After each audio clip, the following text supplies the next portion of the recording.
Hello all, welcome to this session of magnetic materials. Now this is the third session where we have to describe hysteresis curves exhibited by the magnetic materials. Now, in the first module, in the first two modules, so what are the contents we have seen in the first module itself? Basic definitions, origin of magnetism. In the first module we have described. In the second module we have seen the classification of magnetic materials. Now this is the third module, hysteresis or pH curve we call, how it is to be, how this curve is to be traced out by the ferro and ferrimagnetic materials, then what the explanation for it, then what are the applications of this hysteresis curve that we have to describe here. Then what is the property of hysteresis? The striking property of ferromagnetic materials is the relation between magnetization and strength of magnetic field. This property is called hysteresis. Then other definition is there for hysteresis or BH curve. What the routine definition for hysteresis is lagging of magnetic field induction B behind the magnetic field intensity H is called hysteresis. Lagging of magnetic field induction. Magnetic field induction B is nothing but magnetic flux density also, flux per unit area. So this is lagging behind magnetic field intensity. This lagging property of B behind H is called hysteresis. So already in the second module we have seen hysteresis. I said one point, hysteresis or BH curve is exhibited by two classes of magnetic materials. What those are to be? Ferro and ferrimagnetic materials. To exhibit this, two saturation points are required. Saturation means complete magnetization. When it is possible is to be, if the material contain domains, it is possible. Like that I introduced a little bit about hysteresis.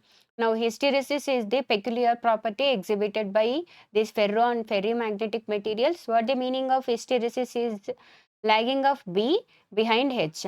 Then other way reversely we can define leading of H over B is also called the hysteresis.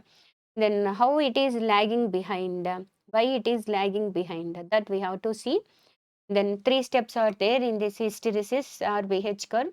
Model diagram, then how it has to trace BH curve, that we have to take the explanation. Third step is the applications that we have to see. Now this is the model diagram of BH curve exhibited by ferromagnetic material that we have to see. From this diagram only we have to take the explanation. So this is the diagram of BH curve. Ferromagnetic material, maybe ferro or ferri we have to consider here. Let we have to consider the example as ferromagnetic material. Examples are iron or cobalt or nickel. Among this any one ferromagnetic material we have to consider. So place that ferromagnetic material in the presence of external magnetic field. Then how it has to trace this BH curve, that we have to take these steps here. So previous to that, so any ferromagnetic material we have to consider. First we have to demagnetize that ferromagnetic material. Is there any previous magnetization is there? Then completely we have to demagnetize it. Then only the pure magnetic material we have to take for this exhibition of BH curve. So such a ferromagnetic material we have to consider, then that is placed in the presence of external magnetic field. Then how the variation of H versus B, that graph we have to plot here.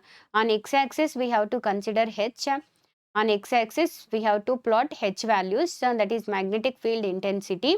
On y-axis we have to plot magnetic flux density, how the material is getting magnetized, that we have to plot on y-axis. So initially we are at origin, we have to assume initially we considered the ferromagnetic material which is pure. Why? Because is there any previous magnetization? Already it was demagnetized.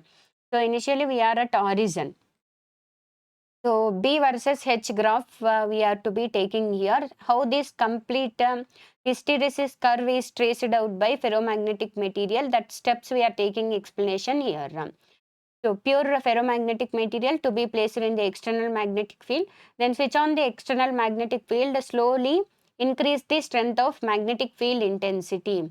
Then H increases. What happened to this ferromagnetic material? Material gets slowly magnetized. As it is getting magnetized, it allows the lines of force to pass through it. Then allowing lines of force means magnetic flux density increases.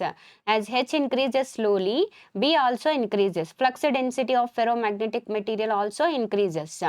Then which path it has to follow? As H increases, B increases means it is following this path, whatever the dotted line represented here. Then origin means O we have to consider. If origin is O, from O to A, it is the path followed. As H increases, B also increases following the path O to A. Then H increases, B increases, and it reaches the complete magnetization in the positive end, that we call it as saturation point.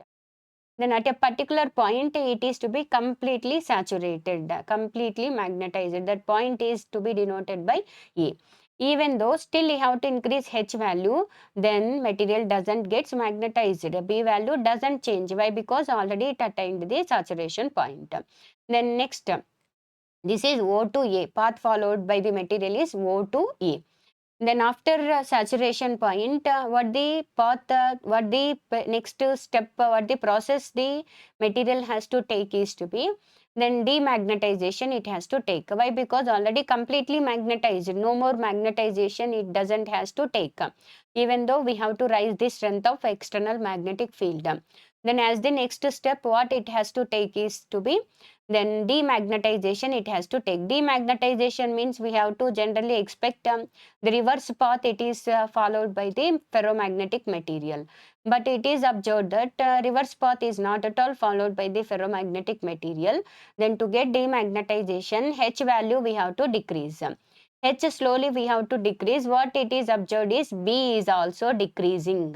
The path followed is A to B. As H decreases, B also decreases.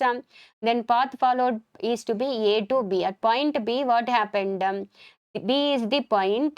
What happened to H is to be, H decreased and H becomes 0. Then B also we expected to be demagnetization point. B is to be 0, but B is not equal to 0.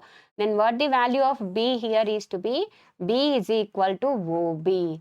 So in the absence of external magnetic field also, without demagnetization, without demagnetizing, material itself is hiding some property of magnetization.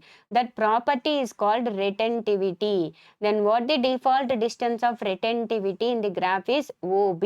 OB is the distance. B is equal to OB is the retentivity distance in the graph. What is meant by retentivity? Retentivity is in the absence of external magnetic field, without demagnetizing, the material itself is hiding or retaining some property of magnetization. That property is called retentivity. And here at this point only, hysteresis property is justified. What is hysteresis? Is lagging of B behind H. How it is lagging? See here, as H decreased and it came to 0. What we expect for B here is to be, B also is to be decreased and B has to become 0. But it is decreased, it doesn't become 0. Means B is lagging behind H. So that is property hysteresis justified here. So retentivity distance. Our intention is to be, we have to demagnetize the material. Then it is not at all demagnetizing. For that, what the next step we have to take? We have to apply the magnetic field in the reverse direction. So negative direction we have to apply. Then H we have to apply in the negative direction. B it is observed to be decreasing. H is increasing negatively, B is decreasing, and the path followed is to be B to C. H applied negatively, B is decreasing. At point C, what happened is to be, B became 0. Means this we call it as demagnetization point. Then B is equal to 0. To demagnetize this material, or to make B is equal to 0, how much is the field we applied negatively? Is to be H is equal to OC. This field applied is called coercive field, and the property is called coercivity. Coercivity. Then what the coercivity distance in the graph is? OC. So how the coercivity property is defined? To erase the retentivity of the material, the field applied in the opposite direction is called coercivity. Why? Because we want to get a complete demagnetization of the material. For that, we have to erase the retained magnetization of the material. We have to apply the field in the opposite direction. Previously, we are in positive side. Now we are applying negatively. That is why negatively applied or oppositely applied magnetic field to erase the retentivity of the material is called coercivity, and the field is called coercive field. H is equal to OC. This is the default distance in the graph. Then we are at point C, demagnetization point we have seen. After demagnetization, again material, it has to take the magnetization cycle. It has to start magnetization. Then what we have to see, in the same direction negatively only, we have to increase the H value, magnetic field intensity. As H increases, material starts magnetization in negative direction. H increases negatively, B also increases negatively only, B also taking magnetization negatively. Then we reach the point C2D. C2D is the path followed, and D is called complete magnetization or saturation point in opposite direction. A is saturation in positive direction. This is positive direction, it gets magnetized. As H we are applying negatively, material also getting magnetized negatively. So negative saturation point here is to be D. Like that, half part of hysteresis loop we completed with the steps such as O to A to B, B to C, C to D. Same cycles, whatever we have seen, oppositely if we have to repeat, then remaining half cycle is also completed.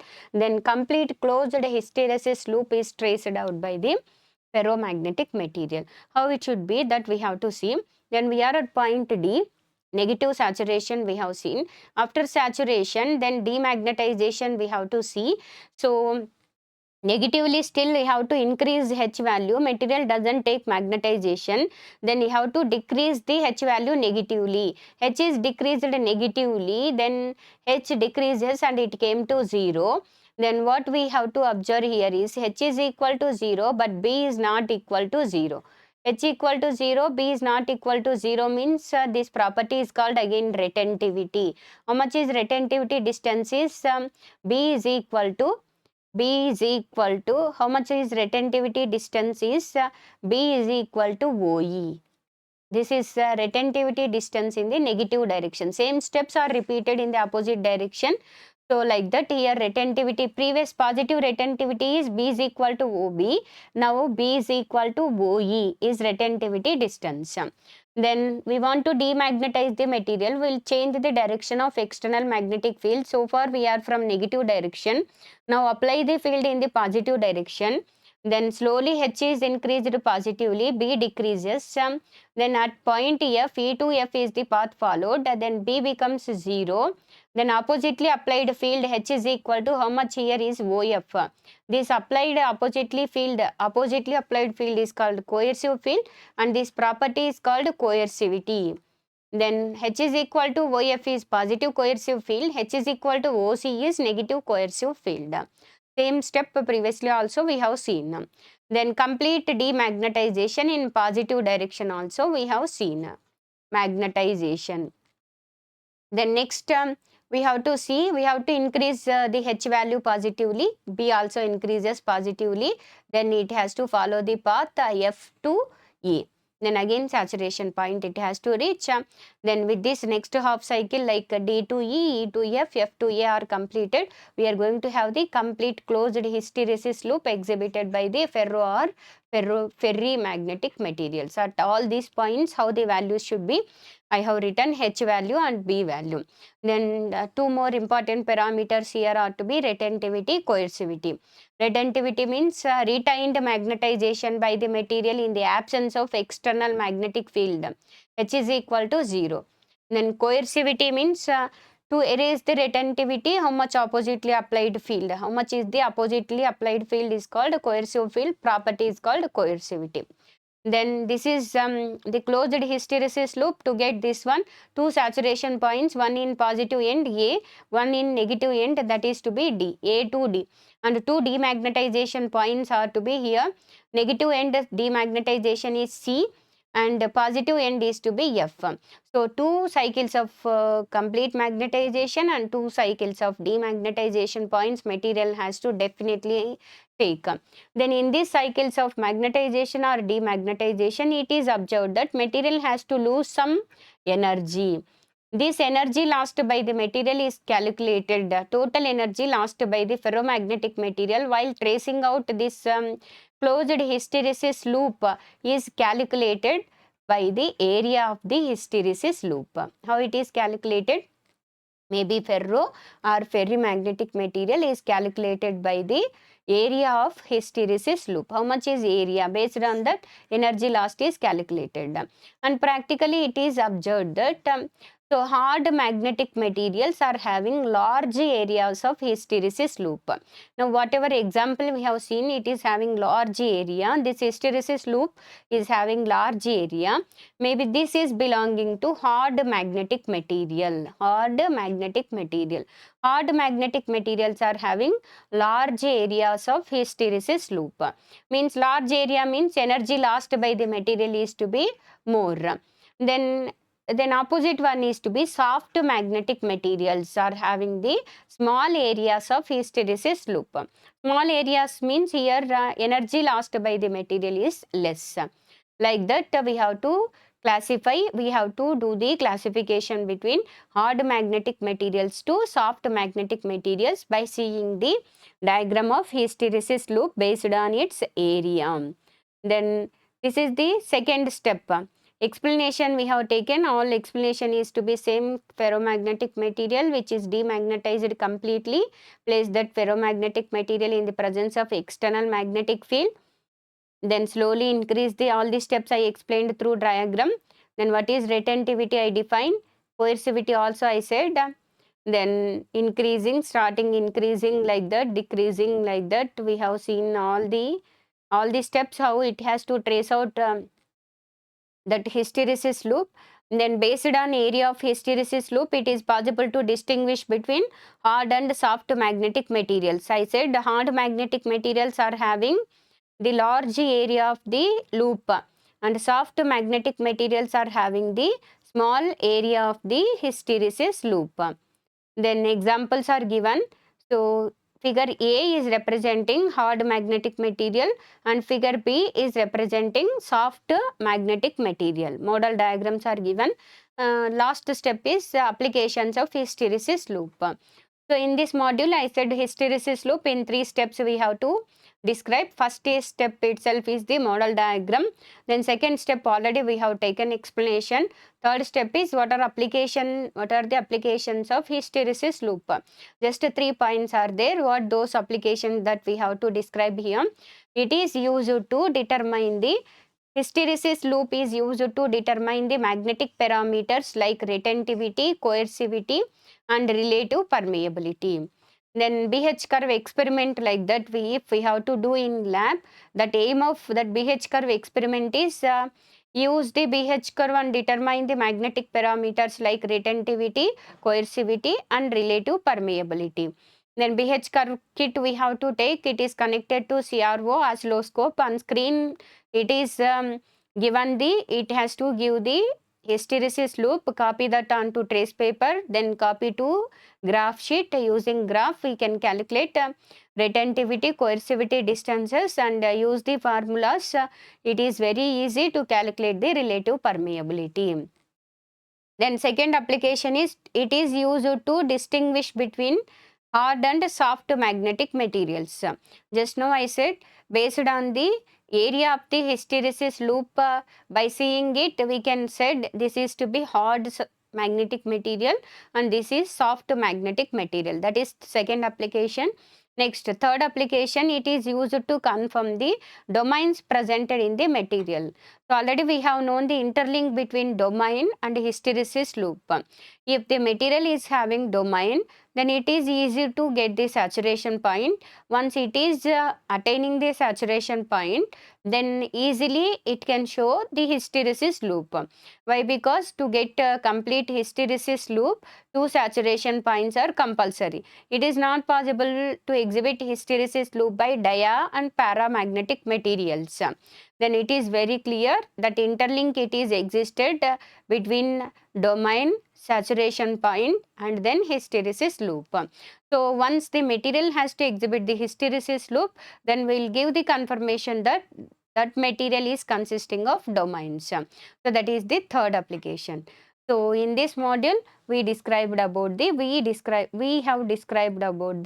hysteresis curve or pH curve, how it is exhibited by the ferro or ferrimagnetic material. Thank you all.